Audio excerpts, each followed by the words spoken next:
And we're live yet again. Third time or 43rd time is the charm.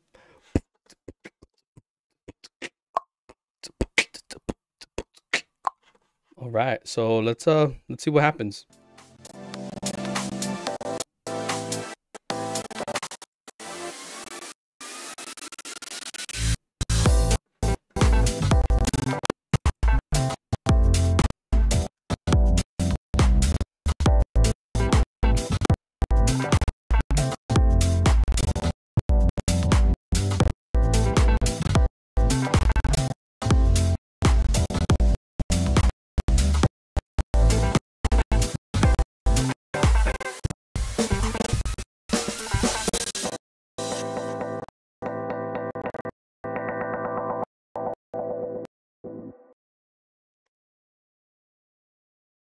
All right.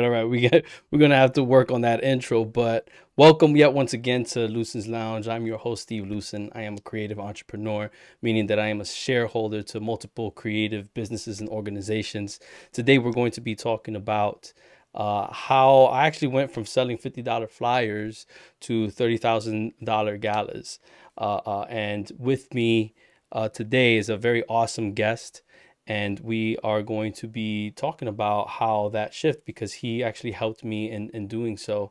Throughout my career, I've always had a I was pretty much a solopreneur. Like, I've been by myself, being a graphic designer, animator, editor, marketer, salesman, website person. Um, and so at some point I decided, you know what, I need to grow. I don't want to wear all the hats. I need to be able to create a team and start delegating. That was a very conscious decision that I made. And so in 2018, I quit my job. I was designing and animating. I was animating comic books. But in 2018, I decided to quit my job and just go for it. Just go really hard with building this team. So part of that journey is Kevin Mendoza. He is one of my fraternity brothers. We used to work together in creating marketing material for our end of the year bashes for our fraternity. And he would do all the event planning. He would reach out to me, and we would create a lot of marketing material, and it was great work. But then he asked me a question: how is business doing? So we're gonna bring him on over here. Let's see if we could get this going over here. All right, Kevin, What's going check on? check. You there? Awesome. Good to see you, man. Yeah, Thanks for man. hop. Thanks for hopping back on, Thank you for having me. Kevin. One. I love you, bro. Thank you for being part of my team through thick and thin. Um, Thank you for yeah, just being there, from selling 50,000 from selling $50 flyers to $30,000 galas. Before we dive into that, can you please give a little background as to who you are? Like, what is it that Kevin Mendoza does? Yeah, for sure. And I'll say, like, you even helped me, during that process of, I ended up having to I got laid off from my last job, and I was kind of like working on client work as well and finding people to help out with sales and marketing. And so it was a two-way street. I think we both helped each other, but what's it called? But yeah, my background is in sales. I actually used to go door to door selling like CD-ROMs and like kids books when I was in high school. That was like my first introduction to sales. And when you go door to door, that's probably like the hardest job ever. And Yeah. I was getting rejected left and right, and I learned so much just from those summers of door knocking. And I ended up graduating college, and I ended up moving to Washington D.C. I got a full-time job working as a consultant, and I did that for about 4 years. But I realized, like, I didn't really like the corporate environment, and so I ended up quitting that job. And I was like, kind of thinking, I was like, well, what am I interested in? Like, what do I like to do? What am I good at? And I was like, well, I'm interested in technology. Like, I really love to learn more about that kind of area. And then I was like, well, I'm good at sales. So I was like, all right, cool. So I guess I'm going to do sales in the technology field, right? So started applying to like different companies, and then I ended up getting a job in Austin, Texas, as an account executive or business development, kind of person. And I did sales for them for a while, for about 3 years, and eventually I got laid off, and everyone else got laid off, and the company kind of went out of business. And moved back to Los Angeles, where I was born and raised, and was like, all right, well, maybe I should start doing some client work. And obviously, I was good at sales, and I was really interested in marketing. I got introduced to that in my job at in Texas, and so then you and I obviously always work together on different kind of events, and so I saw that you were like all over the place when it came to like following up with people, and you'd forget to follow up with people. And so I was like, hey man, I could probably help you out there. I'll come up with like some type of you know system, or like CRM for you to kind of keep track of everything. And that's kind of where it started, just kind of taking over like inbound leads, whether they were like text messages or emails or DMs in your IG, like just kind of consolidated everything. And that's kind of where we started working together, so it was great, man. That was like 2000, like either 18 or 19, I think, where we Yeah. started working together. Yeah, 20, well, yeah, we working together in the sense of like helping my business. Right. So yeah, that was 2018, 2019.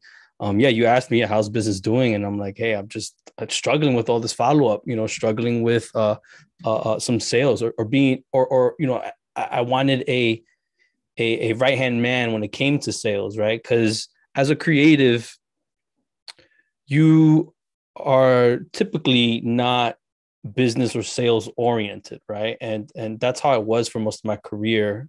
Well, I'll say this: I'm creative first, and then business second, and my creativity was taking over more, right? And I feel like if you're going to be in a creative business, you need to have both. You need to have balance of both, or understand what your actual role is. So I remember making a conscious decision, saying that yeah, I'm creative, but I need to become the business owner, and the business owner delegates. The business owner doesn't wear all the hats. The business owner gives those hats to different people to wear. Hats meaning different roles. One of them being the sales, and that's what I wanted to develop a little bit more. And it was music to my ears when you said, "Hey, I'd be happy to help you with the follow up and selling."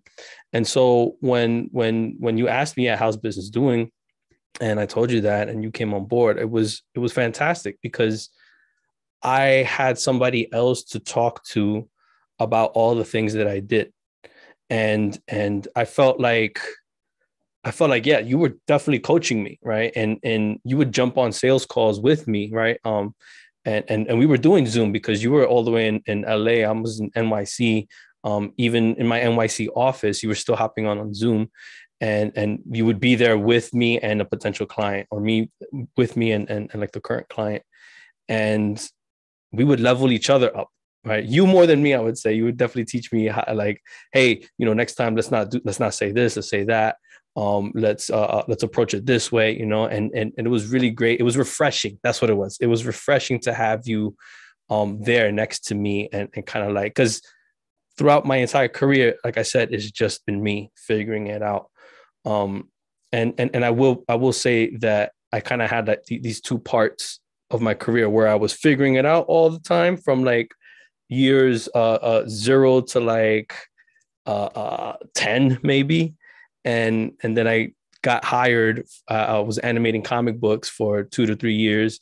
Then I made that conscious decision to quit and grow this team. So then yeah, you became part of that part right there, and it's been just fantastic ever since. Now when I said, "Hey, come on board. This is what I do." How do you remember how you sort of helped me hone in on on on all the things that I did, right? Like I did some animating, design, all this other stuff. Like, do you remember that process and how that went? Yeah, I mean, pretty much you were a yes man, right? You took everything. Like there was no very rarely did you say no to any projects that were kind of thrown your way.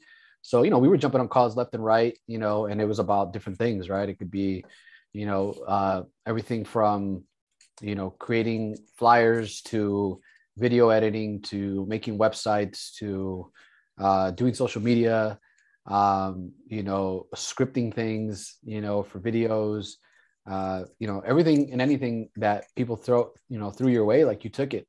And so I was jumping on all these calls and I was like, all right, cool. And then you just come up with some random numbers on what to charge them, and then, and then, it'd be a little too high and you like bring it down. And it's like, so it was just like that back and forth dance. And, very quickly I realized, I was like, none of these guys can really afford you.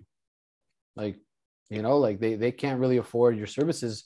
And it wasn't necessarily like their fault. It was because they were just starting off. Right. Mm-hmm. Some of your services just didn't make sense for people that were just starting off. Like, you're not going to pay $5,000, $10,000, $15,000 for a website. You don't even have one sales come, you don't have any sales coming in. Like, why would you do that? Exactly. So that's what I noticed.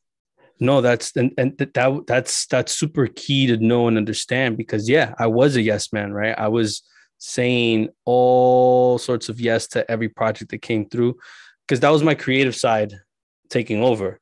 Yes, I can help you. Yes, I can create something like that. Yes, I know how to do that. Yes, I can help you. Maybe I don't know how to do it, but I can figure it out, right? Yes, I can figure it out.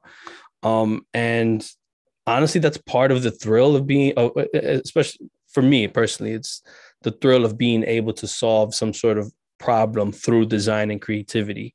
Um, but that was not good for business. It was inefficient. It was not helping me grow. It was helping me. I mean, it was keeping me stagnant. It was keeping me low. It was not helping me get to the places where I wanted to be. So yeah. Then COVID hit, right? And we were forced to say no. And I think that right there, yeah, no, even though you said that, I was forced to do that. And it actually helped us out tremendously, because I started saying, no, I can't do that fraternity flyer for you. Um, my team got swept off away from me. And so I can't support you with the animated flyer for that fraternity probate. No, I can't continue supporting you for these graphics that I'm making for you. Because I was juggling a lot of clients, while at the same time teaching others, my team, how to one, manage those clients, but also how to design or maybe think uh, creatively in the way that I think.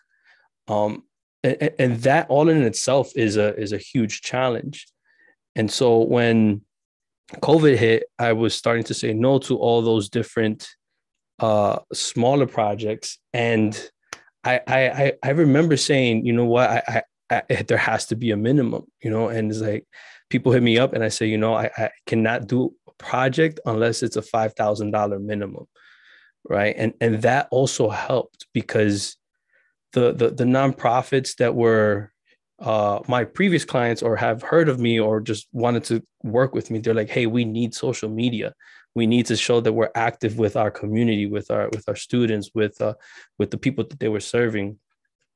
So boom, that ended up working, right? Setting a minimum of Yeah. saying that's the floor, 5,000. We could start 5,000 one month. If you want to continue again, another 5,000. And 5,000 may seem like not a lot, or it might seem like a lot. It really all depends, like, whoever's listening out there, like where you're at. And then for me, that 5,000 was helping me survive, helping me pay rent. I mean, remember though, those dark days of March 2020, right? When the world shut down. I was certainly worried, like, yo, how am I going to pay rent for this Times Square office? This is, that was $2,000 a month. I'm being super open and honest over here, and that was hard to meet. And even a couple months after that, I just had to let it go, because I mean, COVID was hit us hard body. But yeah, it was an unintuitive decision to say no to work, especially when I was so used to saying yes and helping so many people. And it was tough. It was hard for me, man, because I love helping the bootstrapper. I love helping the startup, the one that has the idea and wants to see where it goes. But like you said, it just wasn't helping me, right? Yeah, and I think a couple things. When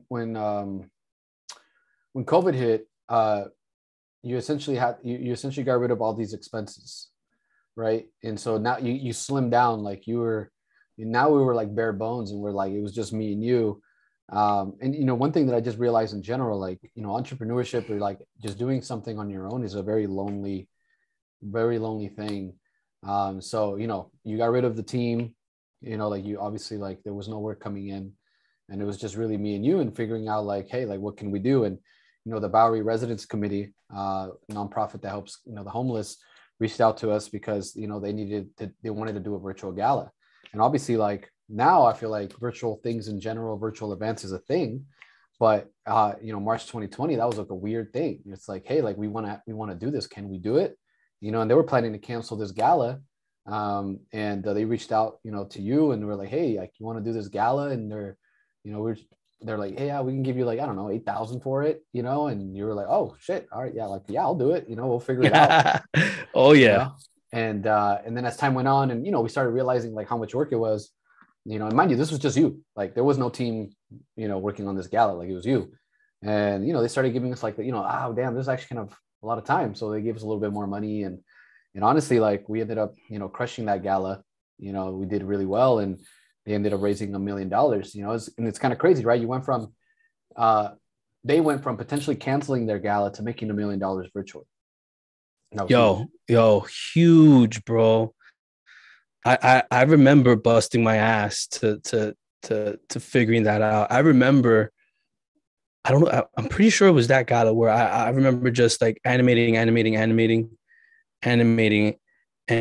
then I mean, no, then I collapsed because I was just like so freaking tired of rendering and animating and trying to meet the deadline, because it was also a quick ass turnaround. It was like in 2 months we needed to create Yeah. a invitation, a landing page, a 30 to 60 minute show. That was the pitch right there. It was like, hey, let's put together a show like the Emmy Awards, and show off all the great work that you guys have done, via video, right? And then let's live stream that.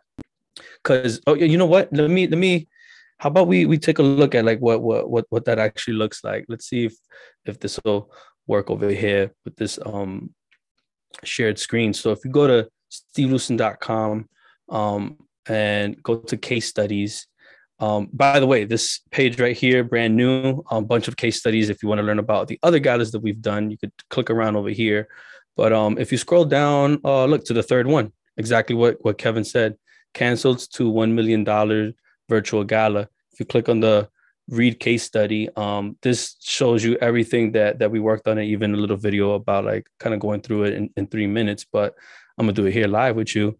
Yeah, I mean, the challenge was that, hey, they were gonna cancel their gala, and the solution was, let's put all these different deliverables together for you, which I mentioned: the invitations, the marketing graphics, the virtual gala website. Oh, a program and sponsors booklet. That was kind of key, and I'll show you what that looks like. The show production, which was the sort of like 60-minute show, and then the live streaming it, kind of like what we're doing right now. So yeah, it was these sketches right here, or not sketches, but drafts of the invitation. They wanted to not go as fancy, so they kept it actually really super simple, because of the time, right? They didn't want to seem deaf tone to what was going on, so we kept it super simple. But then even with simple branding for an event like this, it was really good to still keep it cohesive, So, and that's what we did when we put it on a flyer for a phone, for email marketing, the sponsorship packages, the the Instagram posts. All of that looked and felt the same, and we definitely had influence in that. And then the gala website as well, right? Still continuing with the branding, we were able to create a sort of check-in page where there was a little countdown there for counting down to the day, links to the performers and the guest speakers, and then when you check in, it would redirect you to the live stream page where we would have the live stream video there, the big donate button, of course, a ticker of all the sponsors, and they were really all about shouting out their heroes, which was their employees. And so we did little employee profiles here for everybody, and and then below that was this sponsor booklet. So this was kind of cool. I mean, it's not new technology, but the fact that it we were able to use this for this reason was cool, because here you see like hidden heroes, just like a booklet when you go to like a banquet or a dinner or something like that. There's like a program. And so we were able to design the PDF, but then make it sort of virtual, like this little flip book over here online on the website. And so we embedded that onto the web page, and they were still able to sell advertisement space to their corporate sponsors and bring in those donations, bring in the revenue for this event. Super key, So we translated what something would be in person into physical. I mean, into virtual. And with the show production, yes, very similar to this little animated GIF here. We took the branding and just kept going with it. Made the animation smooth. Featured people that were coming up. The transitions had to look nice and sexy. The lower thirds for all the guest speakers and so on and so forth. And then live streaming it was very interesting too, because I had my buddy Brandon come through, and we were I mean, he's a broadcast producer, so he's been in the live streaming game way before COVID happened. So brought him on to kind of figure all of this out, and with us, and they were able to use it like a regular event, right? And they promoted it. They were like, "Hey, come to this event. It's online. Here's the link. Check in," and people were able to see a show and get their heartstrings tugged, and tears came down people's eyes. Tears came down my eyes, honestly, when you hear some of the stories and the singers that were part of this gala. I certainly donated to them when that happened. But yeah, they were able to raise $1,100,000, and it was crazy to even see that and sort of inherit that result, honestly. Um, and after that, Kevin, right? What we did, like 17 other galas, or 17 total, 18, almost Yeah, 20 galas. I think because we were one of the kind of the first ones to do these galas, they started telling people, well, mind you, like the people that attended, were like, whoa, this is like really good. Like this came out, like super clean, very professional, engaging, which is, I think, the important part, making it not feel like it's another Zoom meeting. They started telling people, and then, really that's what it spread like wildfire in terms of referrals, and so, then we were, charging 10, 15, 20, $30,000 for these galas, depending on what they were looking to do. And, every gala we got better, right? Like you were learning new things and trying out new, kind of new engaging, kind of segments in these shows. And so, I feel like we were getting better every single time. And my job as like kind of like the salesperson, in reality, I almost don't even look at myself as a salesperson. I was more like looking at myself like educating people on what exactly is a virtual gala, because it was such a new concept that it was really hard for people to kind of wrap their head around having a virtual event. So for me, it was like I was trying to explain it to them, and as we kept doing new galas, it was nice to be able to like show them what a virtual gala would potentially look like, which then sparked ideas for them, and what they were looking to do, and maybe take ideas from some of the things that we've done already. So I thought that was pretty cool, to be able to like have these examples and people kind of getting creative and adding to these ideas that we already had. And, it's crazy, like, close to 20 galas, and, like none of these galas ever went wrong. Like they all went well, right? Like, which is pretty cool. So that's good. Yeah, yeah, that's absolutely true. I mean, not to say that nothing, building up to it, there was certainly bumps in the roads. There was certainly um um uh, uh a lot of build up to it. And but at the end of the day, when it came to showtime, all of them ran smoothly, and we were able to again inherit those results, which was super lovely. And most importantly, help out these organizations that loved serving their communities. And that's why it felt so good to do all of these virtual galas.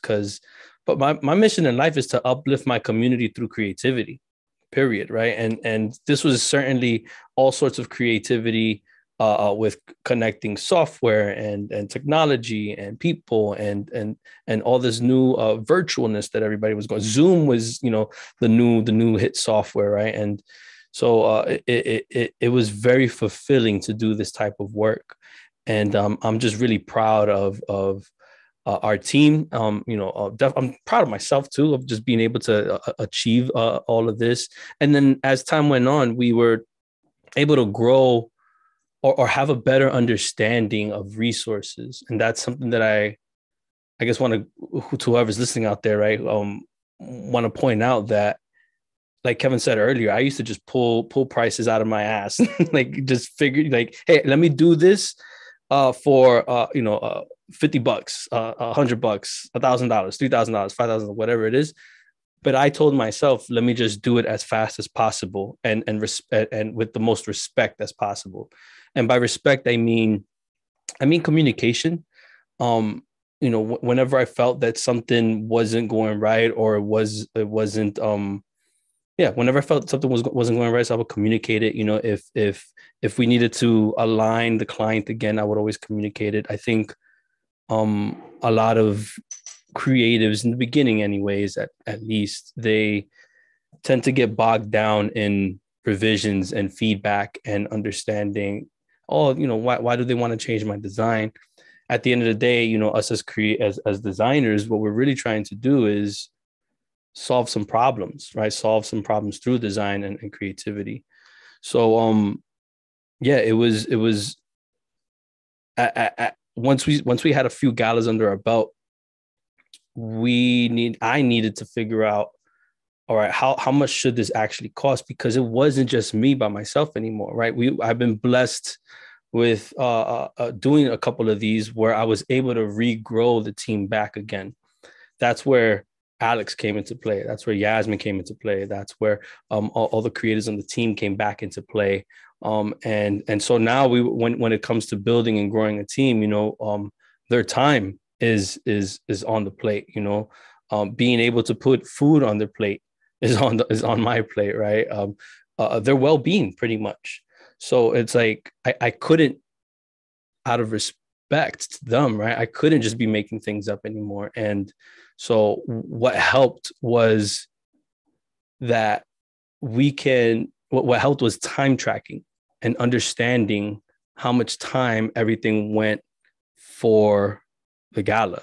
So I recorded myself. How long did it take me to do the flyer? How long did it take me to do the website, the animations, the video editing, so on and so forth? Okay, we have a base time. Let's see if we hand off certain parts to it. If a creative, an editor, a designer, an animator can try and reach the times that I did it in. Quickly learned that I was just really fast at things. So we would double or triple those times and try and allot that time to those resources. And then from there, that's, adding all of that up plus, a margin for profit amongst many other things that goes into a business, like the rent, the insurance, the equipment, all the software that you use. That's how we needed to grow to sell them for, like, I think the most we did was $30,000, right, Kevin? Yeah, when we were doing these galas, we were winging the prices. We didn't know. Winging, Like, yeah. we were just like, I'd ask you, and you're like, I don't know, and I was like, bro, I don't know either. And so we were just making numbers up, and it really, I wasn't sure. I was like 15, and I would see how they would react, and then 20, and then 25, and then 30. And, every organization has like a budget, they Mhm. would have for events in general. Obviously, you're not paying for a space. So it's always going to be drastically, Or open less. bar. Right. No And open so bar. no food, no, No all of that. food. So the expenses were a lot less. However, and that's also, I think the perception was like, oh, well, it's going to be like virtual, so it shouldn't cost anything, and, there's actually a lot of work that goes into live streaming things. And so I think now maybe people understand a little bit more, like just that aspect of live streaming events. But I think some people initially just didn't know how much work it is, or how much they should be paying for something like that. But no, virtual events and live streaming things, or even like live events at that moment, like that stuff is, that's a lot of work. Like there's a lot of moving parts, and me as not the person, putting it on like you, right? I don't know either, right? So I'm thinking like, is that hard, Steve? And he's like, yeah, it's not that it's hard, it's just a lot of things going on that we need to make sure that it goes well. And so that was, a learning experience for me. Like as much as, you were learning, like I was learning too, because I was like, I don't know what goes into making these virtual galas happen. So then, as I was learning, I had to explain that, to these nonprofits as well. And I think the biggest thing in general that, we learned was, based on the amount of time that we're spending to do certain things, we need to be pricing things out, because we can't just keep winging it, because really it goes kind of back to your flyer days, or when you were doing stuff where it's like you were like, hey, like, how do you know that's not costing you more, right? Like, how do you know you're not losing money? And so, some of these galas, like, yeah, we definitely lost money based on the time that we were spending, because Mm-hmm. we didn't want to track anything. Mm. Yo, the tracking was so key, and challenging to do, right? Because I know me as a creative, I never ever ever tracked my time. I always wanted to get lost in my art, lost in in technology, lost in researching. It's just it's fun for me, right? I really love it. Um, Bad business though, super bad business, right? So the takeaway here is, understand how much time is going you're doing, how much time is taken to do certain things. And that's just the bare minimum. It's just understanding time, and then you're able to put a value to that, or better yet, the client is able to do um, put a value to that, and then that's how you're able to achieve a better business for creatives. And it's been quite the ride, Kevin. It's been amazing. It's been fulfilling. It's been ups and downs. It's been a lot of learning, which I love. I'm a huge learning is a huge value of mine, and I try and instill that into the team as well. And so yeah, I mean, what do you think is next now? So I think there is a portion of virtual that will stay, but I don't necessarily think people want to be completely virtual all the time. At least not like when it comes to like partying and having events like that, where people kind of want to like see each other and like eat and schmooze, right? Like that's what people want to do, right? So I think to a certain extent, part of the virtual will stay. Um, so I think that's where the live streaming part kind of comes into play. And but naturally, like people do want to meet in person when it comes to these like festive events, right? Like it's not the same, to do it virtually. Um, but so yeah, so I think that's part of it. So now it's like I think focusing on a service offering of being able to do live streaming for certain events. So for example, like a graduation, being able to live stream that to people that naturally just can't even make it to a graduation, and still feeling like they're a part of it, right? And we did that, right? We even did a high school graduation where it was Yeah. like half, like there was a limited amount of people that could be invited, because of COVID, but you were still able to see, you could still see like the family members that couldn't make it see like their niece or their, whatever, to see them still graduate, and that was kind of cool. you That was know? amazing. Yeah, shouts to art and design high school. Yeah, that is where I think live streaming can still be valuable in those that cannot attend. Even to your kind of to your point with like partying and like festive events, festivals and stuff like that. I think, yeah, there's nothing better than being in person. That's for certain, right? The feeling, the energy, the people, the vibe is just unparalleled to watching something virtual. Um, but I know personally, as Steve Lucin, owner of my main company, Hallucinated Design, or my first company, Hallucinated, now going as Hallucinated Studios, we're over here in the whole virtual world, right here on Twitch, and it's amazing and incredible to see how DJs and artists are live streaming constantly on this platform through COVID and even until now. And so yeah, we want to go ahead and ride that little wave over here. And so what we're going to move on to in a little bit is a little bit of a DJ VJ set by VCO again. But before we jump into that part of the podcast, of the stream, Kevin, I just want to thank you for being there with me again through thick and thin. Absolutely love your partnership, your mentorship, you being a colleague of mine, and us trying to build together. Love the fact that you're an entrepreneur as well, right? You're not just helping me out, but you got your own clientele that you're helping out with terms of marketing and Google ads, and you're always learning, which again, that's why I love having you on the team. Any final thoughts from Kevin? K Thoughts. By the way, you can follow him on K Thoughts on Instagram, K Thoughts with a Z. We'll drop a link in the chat right now. But yeah, any parting words, Kevin? No, I think I love, what I learned from you was just like, saying yes and then figuring it out, and when I would tell you like, hey, can we do this? And you'd be like, yeah, we can. I mean, we can do it.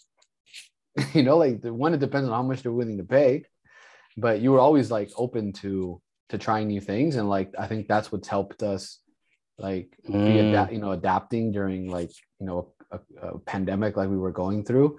And we were able to like offer something that we've never offered before. And that's something that I think was ever really naturally like done, right? So to me, that openness of trying things, like that to me is very admirable. And I think that's what's kind of, continues to help you in your career and in growing the business. I appreciate that, Kevin. Yeah, I do definitely pride myself in being agile, nimble, solving creative problems, or solving problems creatively. And again, just I thank you for being part of this journey, and I hope we could continue making some moves together. With that being said, this is the end of this portion of the podcast. We're going to be moving on to some DJing and VJing. So, Kevin, thank you so much again for coming through. Maybe we'll see you in a future podcast where we talk about, maybe we go deeper into more tactics or something like that. Awesome, brother. Thank you for inviting. And so now again, we're gonna go into the DJ VJ section of this podcast. But for right now, I'd like to thank the sponsor of this podcast, which is my business, Hallucinated Studios. I'm gonna roll their little clip, and then we're gonna get this DJ set popping.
Yes, yes, mic check.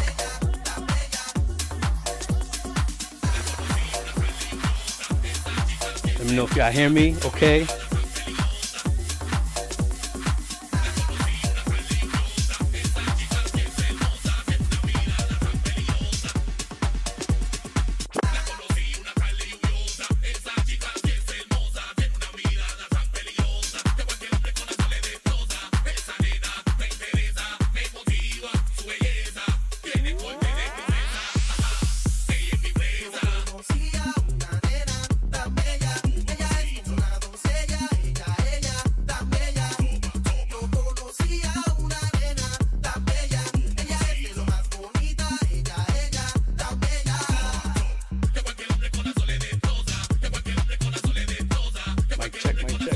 Hear me?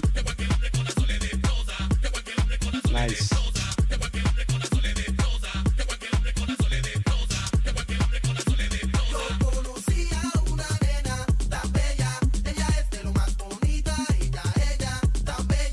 Oh, now we good.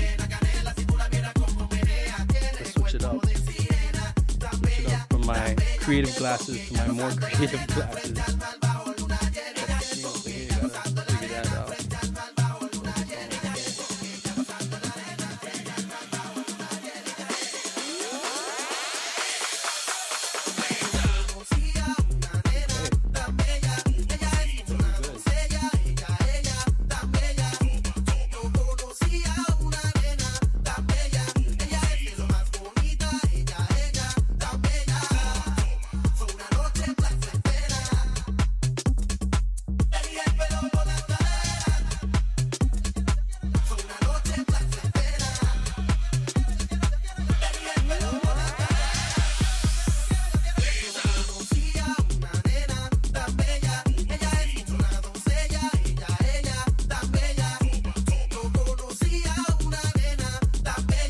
Shouts to Vicio. So this is part 2 of Goomba Mix. Vicio is one of my best friends. He's an amazing up-and-coming DJ. Actually, up-and-coming, I would say he's been around for a minute, so check him out. I'll throw a link in the chat. He made this mix for me for my birthday last year in 2021. My birthday's coming up in April. Maybe I'll get another mix from you. I don't know. But yo, Vicio, thank you for this mix. This is part 2 of Goomba, the Goomba Mix.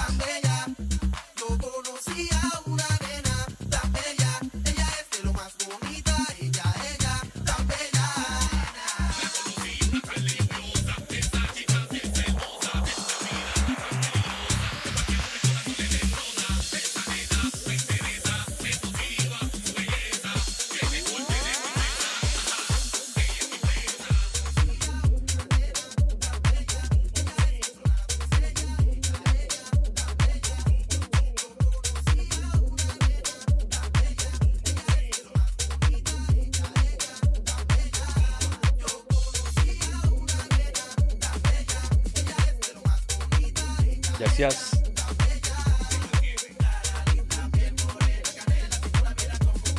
Yeah. Let me see.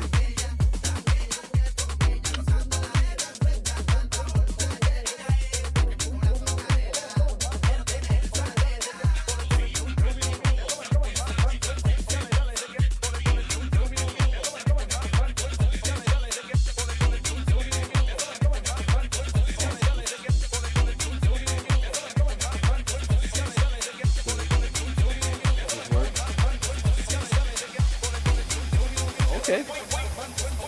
Oh, we good. We good.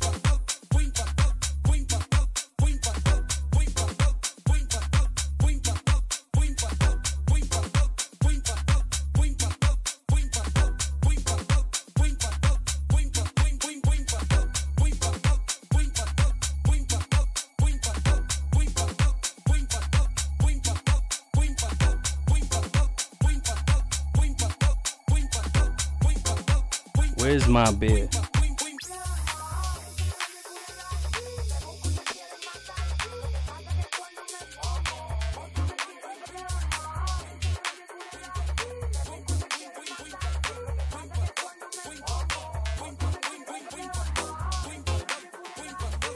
Cheers. What I got here is Dykeman Brew Pilsner. Shout out to Dykeman and all of Uptown, Washington Heights, Inwood.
Whoa, whoa, whoa, whoa, whoa. We're gonna run it all the way back.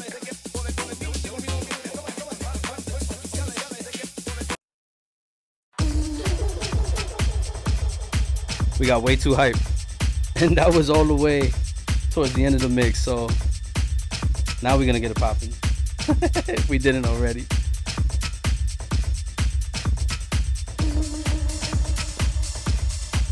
There we go.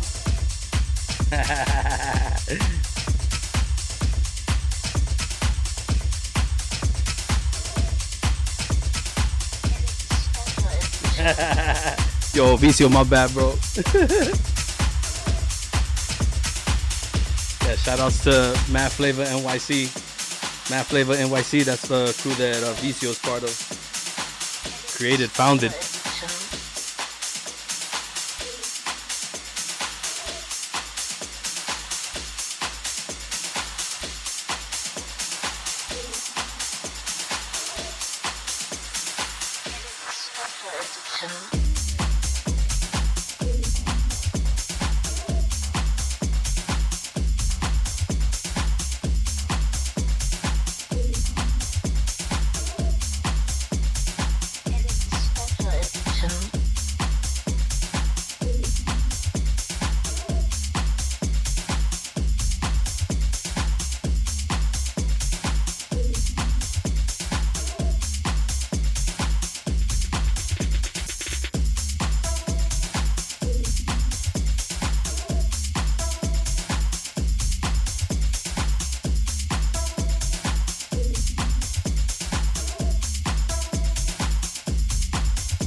So for those that don't know, VJing, so I'm VJing right now, right? I'm not DJing, I'm not mixing the music. What I am doing is mixing the visuals behind me live. So just like a DJ has a lot of songs, I have a lot of videos, a lot of animations.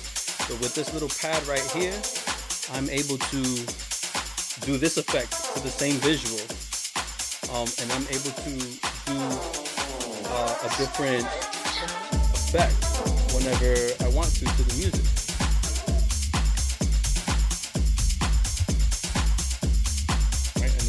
Up different videos.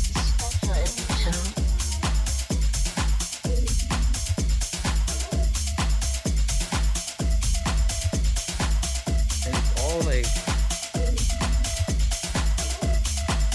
just feeding the music.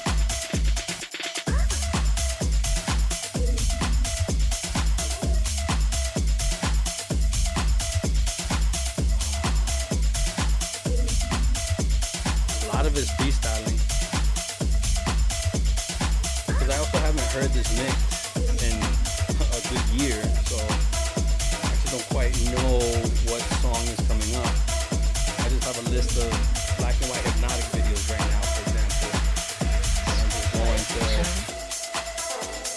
just gonna go through them and kind of just vibe with it. So right now we're at this like sort of low vibe part. Let's see if I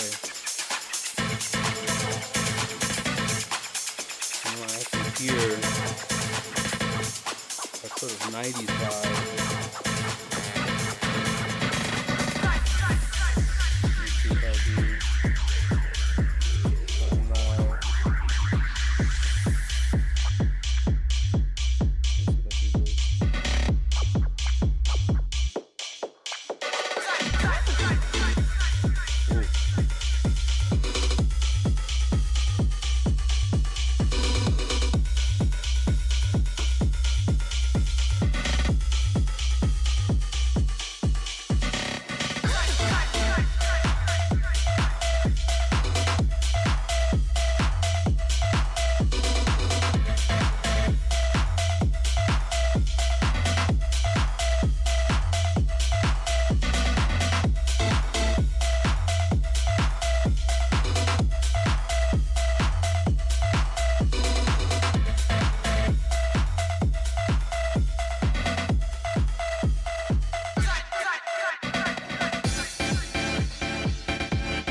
strobe, and then bang, the beat drops, just change it up.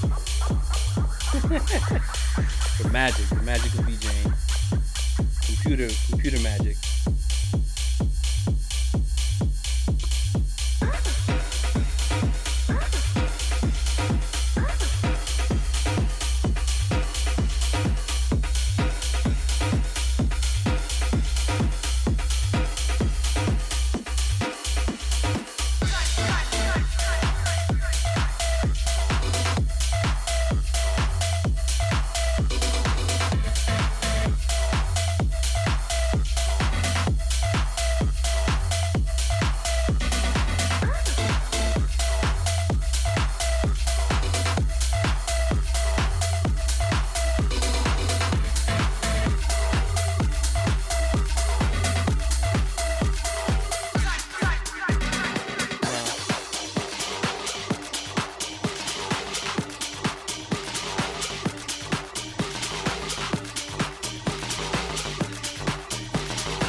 Thank you for the viewers. We just now started this channel. You can expect a lot more of this type of content. Virtual stages like this, but also here at the Lucin Studio A, we'll have DJs come through, and maybe guest DJs too, do their thing.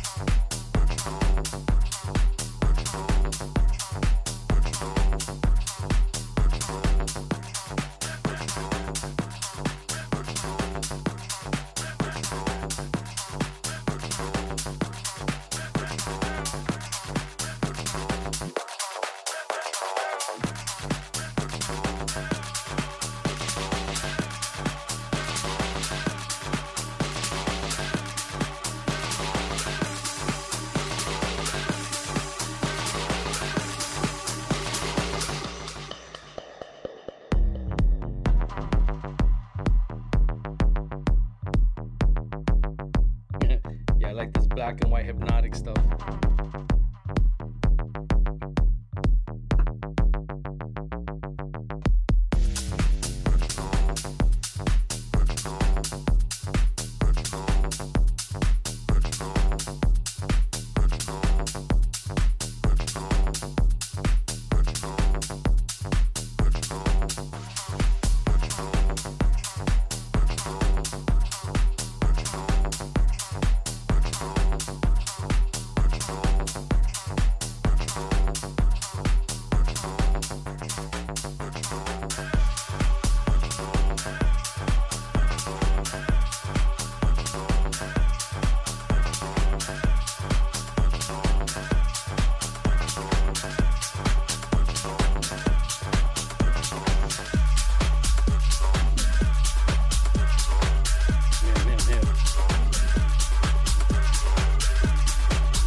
Virtual galas started because we just did this with 13 DJs for 13 hours and raising $13,000 for New York Presbyterian Hospital COVID relief. We're just doing what we love, and that's what I'm trying to do here, is just continue doing what I love. And yeah, we'll just see what else comes out of it.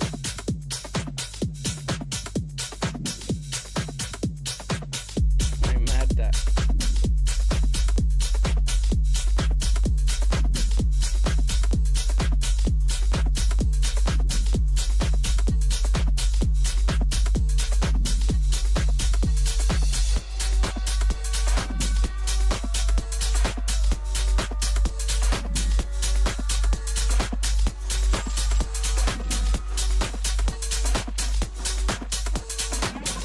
Yeah, I see you.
fan up over here. I forgot about doing that.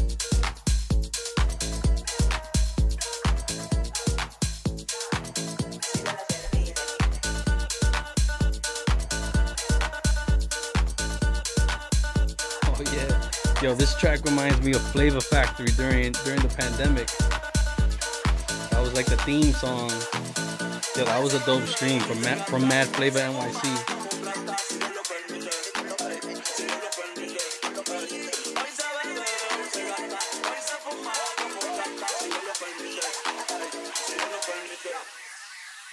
Mami, ¿qué tú quieres? Aquí llega tu tiburón.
Ooh.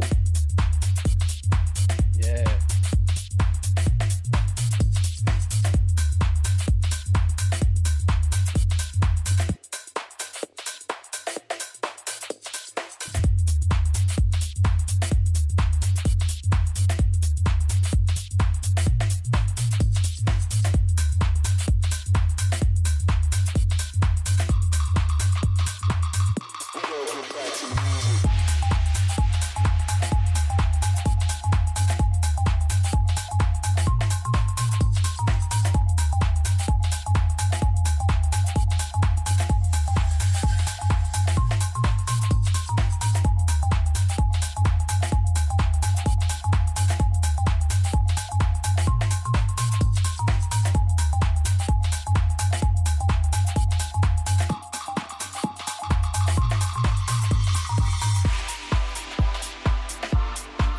Yeah, I like that.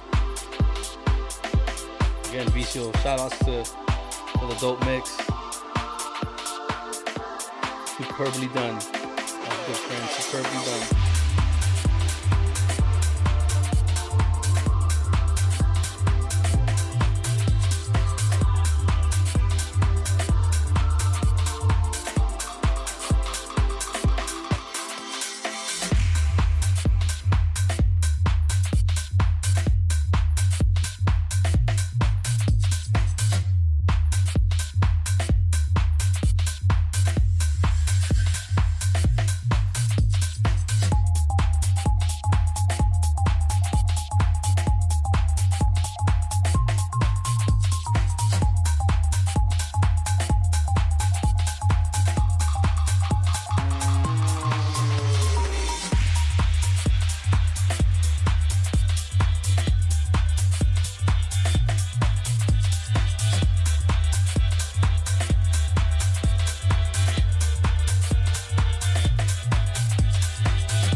This is one of my Zoom backgrounds.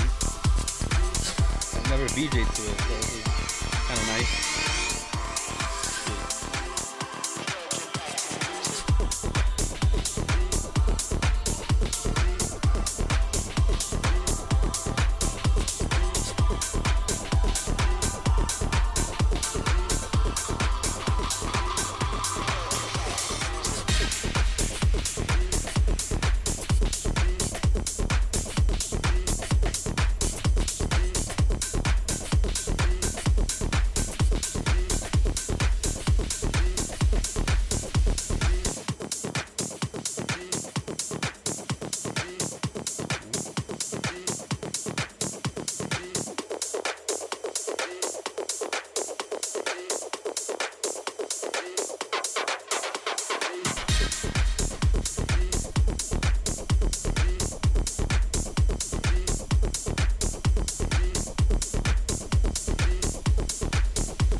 What color we keeping it at?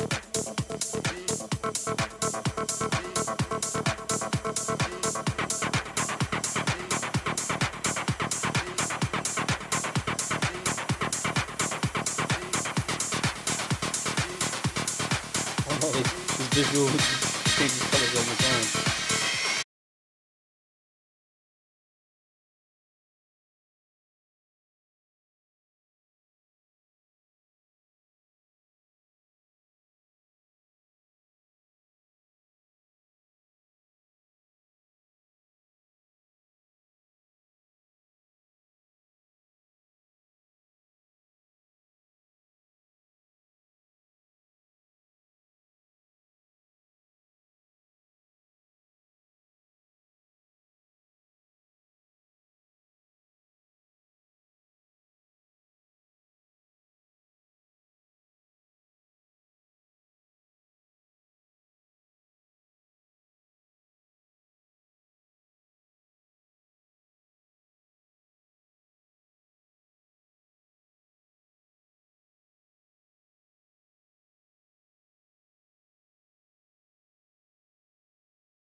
coke, LSD, ecstasy.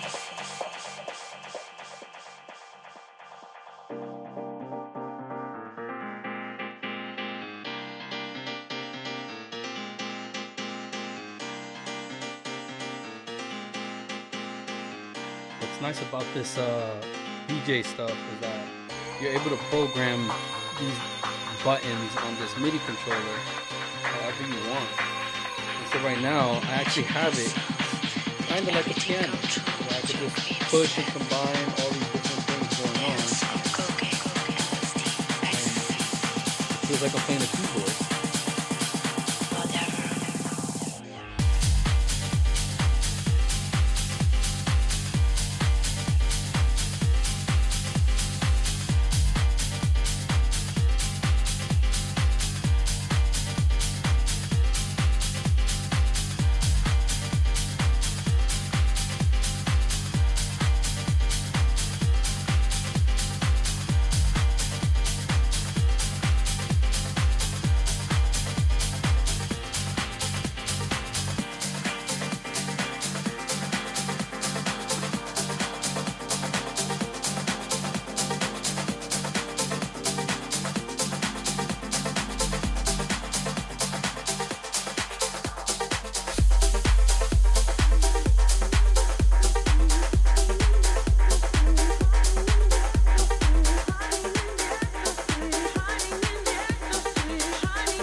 from Friday. VC, if you're out there, right? I think that's from Friday. You know how we do it. We started getting high. Think we got fucked up.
You're just now tuning in. You are vibing with VCO. This is a Goomba mix by him. I'm rocking the visuals right now.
Mad Flavor NYC. Mucho sabor. Tanto sabor.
some threes in the chat if you're still with me.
Okay.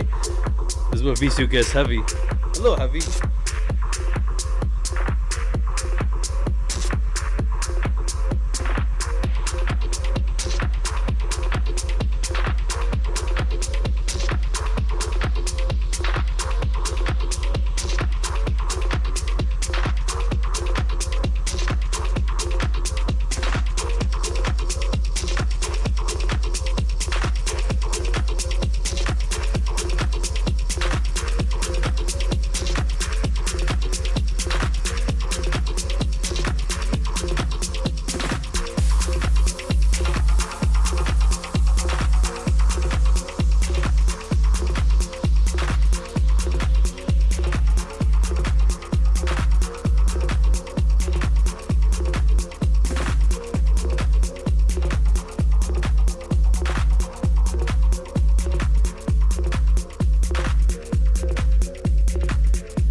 got about 4 more minutes left to the mix.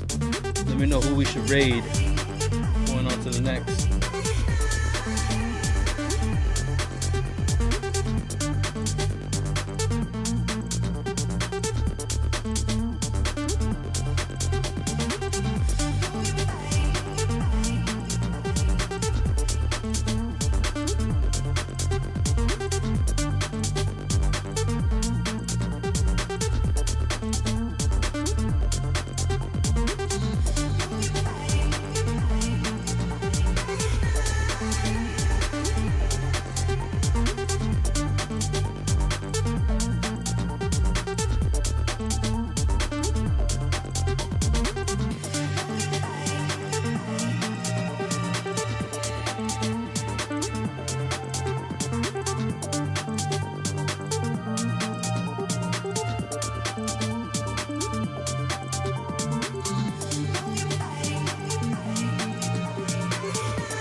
What's more like this vibe?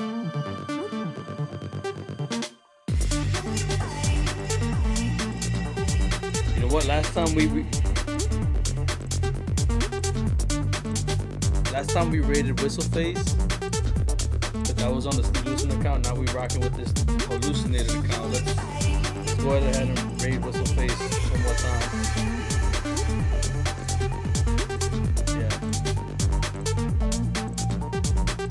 Not yet though. Almost done with this.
All right.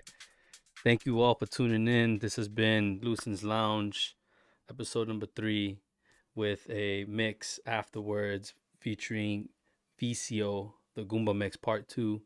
Right now, we're going to take it away. Remember, do what you love what you do something crazy. We're going to go to Whistle Face. Whistle Face has an awesome beard. Make sure to comment on that when you go to his stream. Until next time, love you all. Peace.